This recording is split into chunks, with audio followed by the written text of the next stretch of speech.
Ora viva, saudações mais uma vez aqui para o nosso programa Relógio Econômico. Quem está nos a acompanhar a partir do Facebook, do YouTube. Portanto, nós hoje vamos estar aqui para abordar sobre a temática da problemática dos preços máximos. Ou seja, vamos trazer aqui uma abordagem um pouco mais técnica, científica, e vamos desmistificar essa abordagem junto da nossa realidade econômica, onde vamos fazer então aqui menção a um artigo científico que foi lançado pelo economista Luindula Miguel, desenvolvido então com dados de Angola, onde foca tecnicamente nos efeitos da fixação do preço dos transportes coletivos de passageiro. Uma temática que também tem estado agora a ser muito analisadas em sede da nossa praça econômica.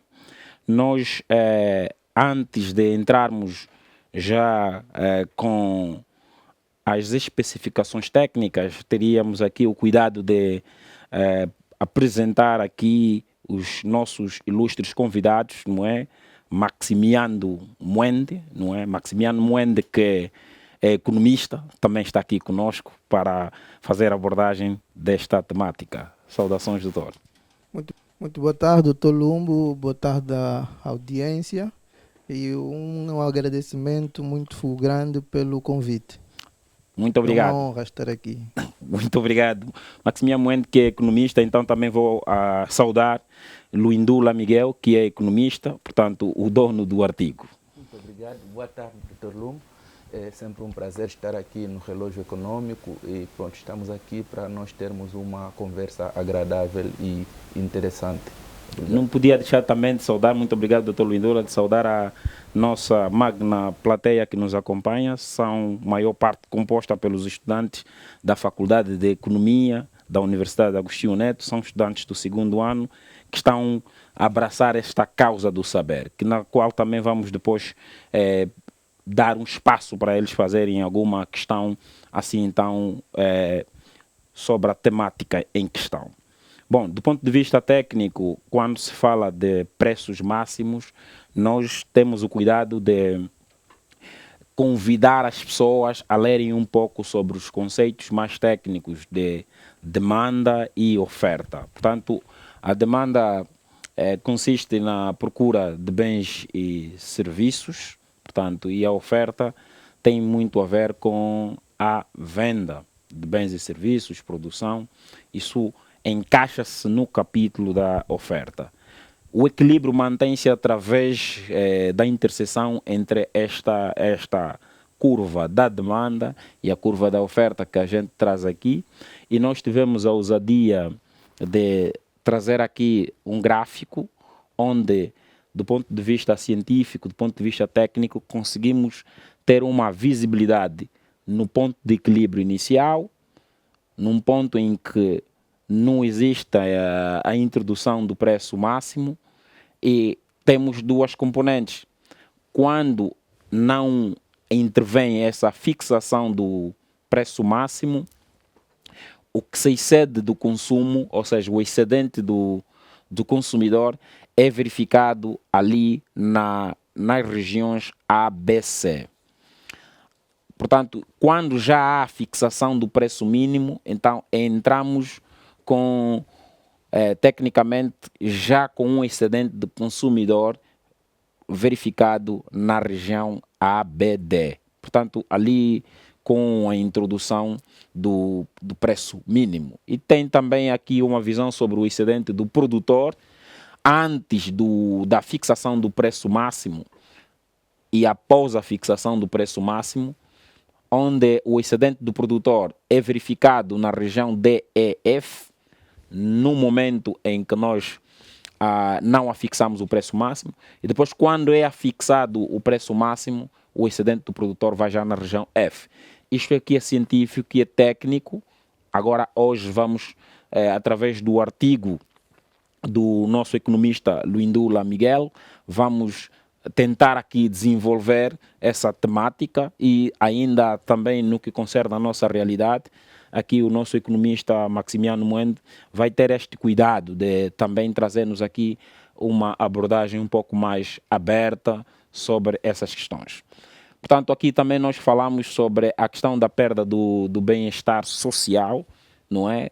Que é verificado aqui na região C e E, no nosso gráfico, que nós aqui trouxemos para apresentar toda a nossa comunidade académica. Não deixa de nos assistir através do Facebook, através do YouTube, não é? No nosso canal no YouTube, subscreva-se ao canal para acompanhar as próximas aulas. Apenas estamos na aula número 2 e garantimos que nos próximos períodos vamos já lançar a aula número 3. Então, meus convidados, Dr. Luindula Miguel, fala um bocadinho sobre este artigo, porque na verdade nós aqui verificamos que esse artigo foi lançado muito antes da medida sobre ajuste de preços aqui então publicada pelo Ministério dos Transportes. Então, fala-nos um pouquinho sobre esse artigo, sobre esta problemática dos preços máximos, os efeitos da fixação dos preços ou do preço dos transportes coletivos de passageiros. Eu sei que o doutor focou-se tecnicamente em Luanda, com os dados de Luanda, mas pode fazer uma abordagem um pouco mais alargada. Obrigado.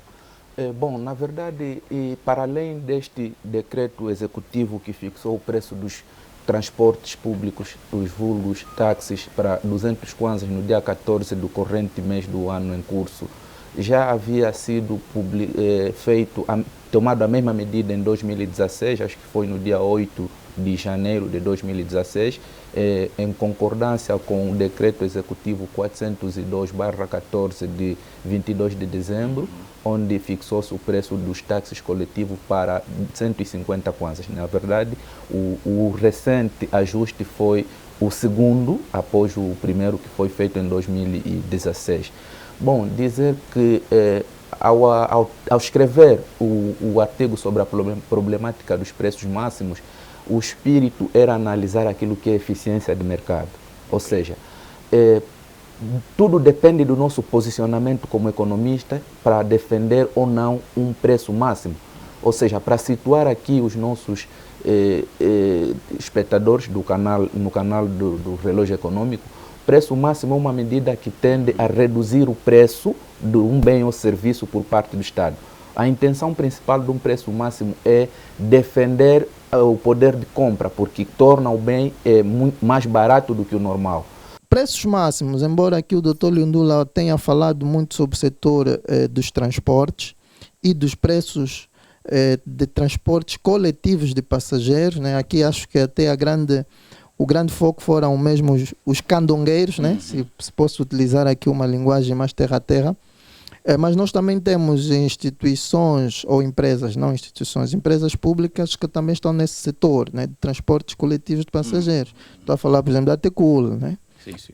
Estou a falar do CFB. Sim, porque até que este decreto executivo que foi lançado então há bem pouco tempo, onde faz ajuste da tarifa dos transportes, ela tem aqui o cuidado de trazer consigo o custo definido para, portanto, os transportes privados, nesse caso, exatamente. E aquilo para os transportes públicos está na ordem dos 150 kwanzas. Exatamente. Fixou aqui 200 kwanzas para os transportes privados e 150 kwanzas para os transportes públicos. Mas aqui tem um elemento que também me faz questionar, é a questão da quilometragem. Neste decreto ele traz 16 km. Ao percorrer 16 km já pode-se cobrar esses preços. Será que, Dr. Maximiano Moende, nós vamos conseguir controlar esta variável? Difícil, né? É difícil. Não sei como é que vamos. Não sei se o Estado, por ser o promotor deste, exato, promotor do decreto e também a entidade que se vai supervisionar,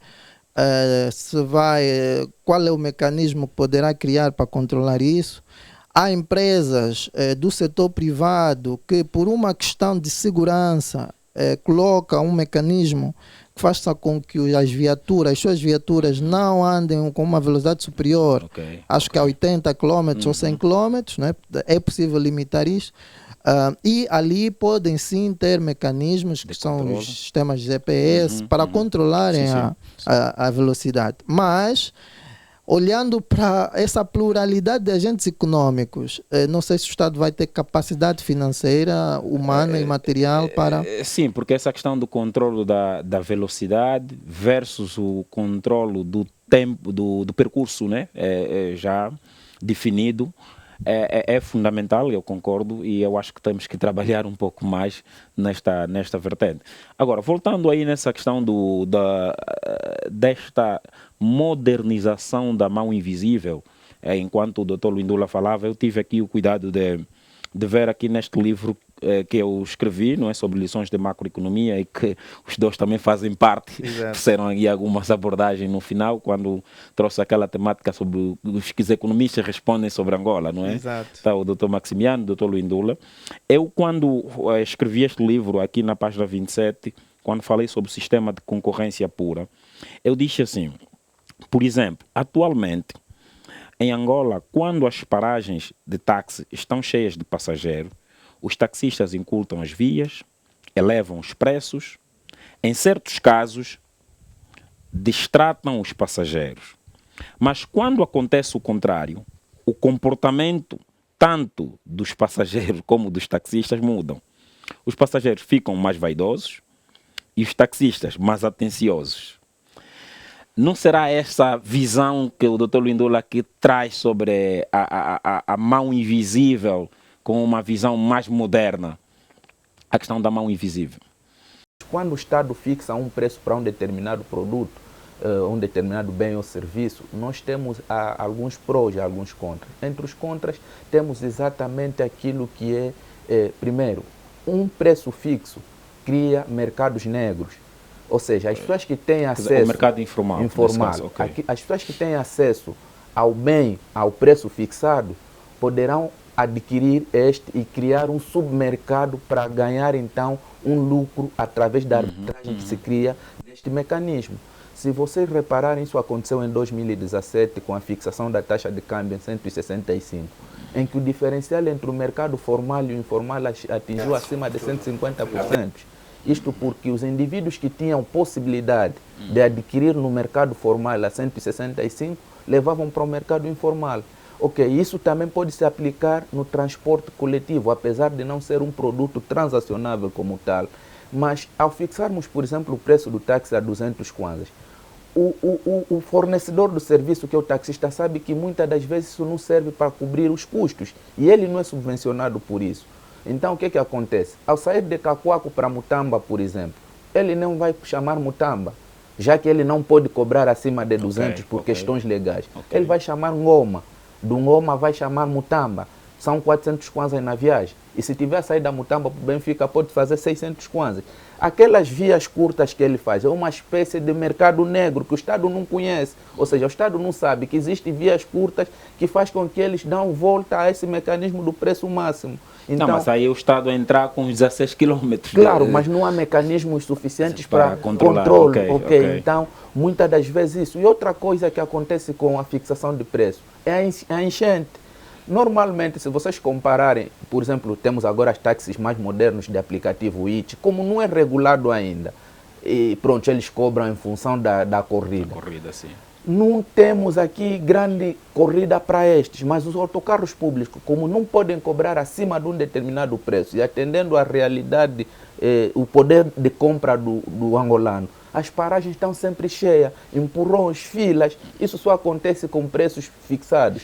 Tem casos que nós notamos em certas paragens, eles todos até bem organizadinhos, coluna por um, logo à espera do autocarro. Exato. Okay. Então, e a outra consequência, desculpa, Dr. Lumba, a outra consequência é a perda de lucros no longo prazo. E se vocês olharem para os transportes coletivos, que é o autocarro. Noutra hora nós tínhamos a Bruno Tour, tínhamos a Ango Real, tínhamos a Ango Austral, tínhamos uma série de autocarros no princípio desse negócio, que hoje já quase que já não existem, hoje conta-se aos dedos os que existem. Por quê? Porque apesar de existir a garantia de subvenção do Estado pela diferença, muitas das vezes essa subvenção chega tarde e as empresas têm custos correntes que eles têm que suportar. Logo, não convém ficar num mercado em que eu não posso fixar o meu preço em função daquilo que eu acho que a procura é a oferta.